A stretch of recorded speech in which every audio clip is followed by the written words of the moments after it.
વડોદરા શહેર ભાજપ યુવા મોરચા દ્વારા અકોટા દાંડિયા બજાર બ્રિજ 4 રસ્તા પર નેશનલ હેરાલ્ડ કેસ મામલે કોંગ્રેસ દ્વારા કરવામાં આવેલ વિરોધ મુદ્દે પુતળા દહન યોજવામાં આવ્યું હતું.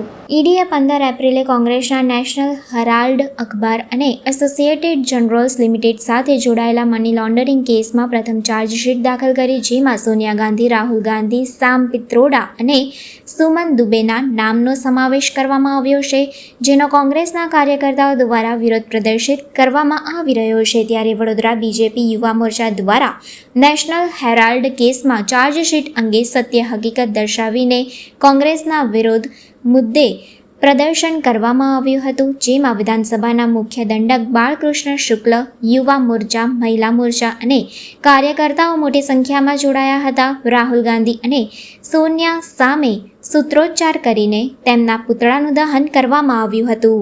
કોંગ્રેસ પાર્ટીના સહદાતા રાહુલ ગાંધી અને સોનિયા ગાંધી, એમની માતા, એમના દ્વારા જે નેશનલ હેરાલ્ડ ન્યૂઝપેપર જે આઝાદી પહેલાં શરૂ કરવામાં આવ્યું હતું અને 5000થી વધારે સ્વતંત્રતા સેનાનીઓએ પોતાના ખૂન પસીનાની મહેનત મિલકત એમાં ન્યોછાવર કરીને આજે ન્યૂઝપેપર જ્યારે ચાલતું હતું, 2008માં એ ન્યૂઝપેપર બંધ થયું અને ત્યારે 2008માં જોવા જઈએ તો 1000થી વધારે લોકો એ સ્વતંત્રતા સેનાનીઓ જીવતા હતા, જેમના શહેર એમાં હતા. એ એમની મિલકત અલગ અલગ રાજ્યોમાંથી અલગ અલગ સરકારોએ જવાહરલાલ નહેરુ હતા ત્યારથી લઈને અત્યાર સુધી અલગ અલગ સ્ટેટમાં આપી. એની મિલકત જો જોવા જઈએ તો આજે જંત્રી પ્રમાણે જોવા જઈએ તો 2000 કરોડની એ મિલકત થાય છે. આ મિલકતને ન્યૂઝપેપર બંધ થયું ત્યાર પછી એ એજીએલ જે કંપની છે એ એજીએલ કંપનીએ જમીન લેનદેનનું કામ ચાલુ કર્યું. બીજી વસ્તુ, આ જ્યારે કોંગ્રેસ પાર્ટી સોનિયા ગાંધી અને રાહુલ ગાંધી અધ્યક્ષ છે ત્યારે એમને 90 કરોડની સહાયતા આપે છે એ કંપની ચલાવવા માટે.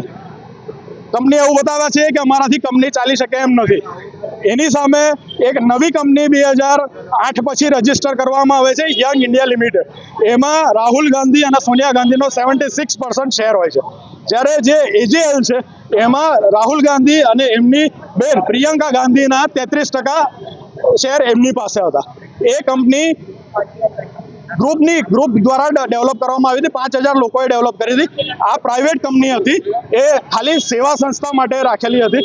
એ જ્યારે યંગ ઇન્ડિયા કોંગ્રેસને 50 લાખની મદદ કરે છે ત્યારે એ 50 લાખ પાછા આપવાની બદલે કોંગ્રેસના અધ્યક્ષ તે વખતના સોનિયા ગાંધી એમને એવું કહે છે કે અમારે આ એજીએલ પાસેથી 90 કરોડ લેવાના છે, અમારે જે 50 લાખ આપવાના છે અહીં વસૂલાત તમે એજીએલ પાસેથી કરો.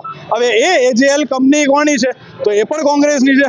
અધ્યક્ષ કોણ છે કોંગ્રેસના તો એ પણ સોનિયા ગાંધી અને રાહુલ ગાંધી જ છે, બધાને ધ્યાનમાં છે.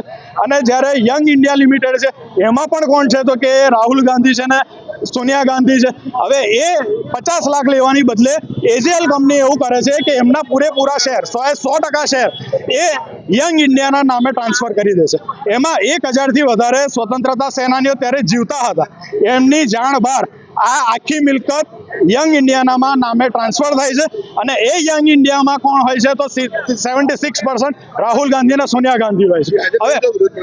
હવે આજે જ્યારે દેશની સ્વાયત્ત સંસ્થાઓ એ ઈડી હોય, સીબીઆઈ હોય, એ જ્યારે તપાસ કરી રહી છે અને એનો કેસ રજીસ્ટર મોદી સાહેબ જ્યારે પીએમ બન્યા એની પહેલા 1 વર્ષ પહેલા સુબ્રમણ્યમ સ્વામીએ 2013માં રજીસ્ટર કર્યો હતો.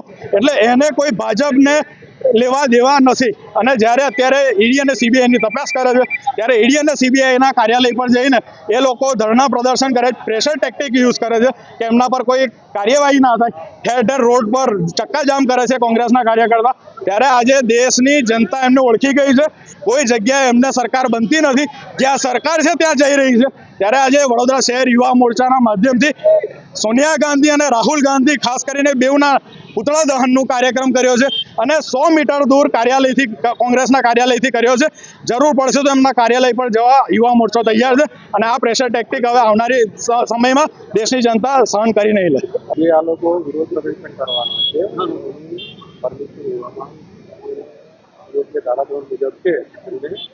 પુતળા દહનની લેવામાં આવેલી પુતળા દહનની એમને જેટલી બી પરમિશન આપવામાં આવી, જેટલી બી કાયદાકીય રીતે પરમિશન માંગી એ પરમિશન આપવામાં. અચ્છા, નહીં આ રાહુલ ગાંધી કે સોનિયા ગાંધીજીનો વિરોધ નથી. જે પ્રકારે વર્ષોથી કોંગ્રેસ પાર્ટી એક રાષ્ટ્રીય પાર્ટી હોવા છતાંય આ પાર્ટી એક પોતાની કૌટુંબિક પાર્ટી હોય તે પ્રમાણે વર્તી રહી છે. પછી સંગઠનનો વિષય આવે કે સત્તાનો વિષય આવે, પોતાની કૌટુંબિક જાગીર સમજીને તેઓ વર્ષોથી જે પ્રમાણે વર્તી રહ્યા છે અને લોકશાહીમાં, ભારત જેવા લોકશાહીમાં જાહેર જીવનની કોઈ પણ વસ્તુ કે વાસ્તુ કે મિલકત પોતાની કૌટુંબિક માલિકીને બનાવવાની જે પ્રકારે તેઓ ભ્રષ્ટાચાર આચરી રહ્યા છે, એનો મને લાગે છે સૌથી એક એવો દાખલો નેશનલ હેરાલ્ડ કેસ આપણે બધા જાણીએ છીએ કે આખા દુનિયામાં કોઈ પણ રાજકીય પાર્ટીએ આ પ્રકારે એક જાહેર જે પ્રોપર્ટી હતી કે જે મોટો જે વહીવટ પોતાના કુટુંબના હાથમાં લઈ લીધો અને આજે જ્યારે કોર્ટમાં તેઓ સાબિત થઈ રહ્યા છે ત્યારે આ વિષયને લઈને લાજવાના બદલે, શરમ કરવાના બદલે ગરજી રહ્યા છે, એ ખરેખર દેશ માટે ખૂબ અશોભનીય વાત છે અને તેનો આ વિરોધ છે.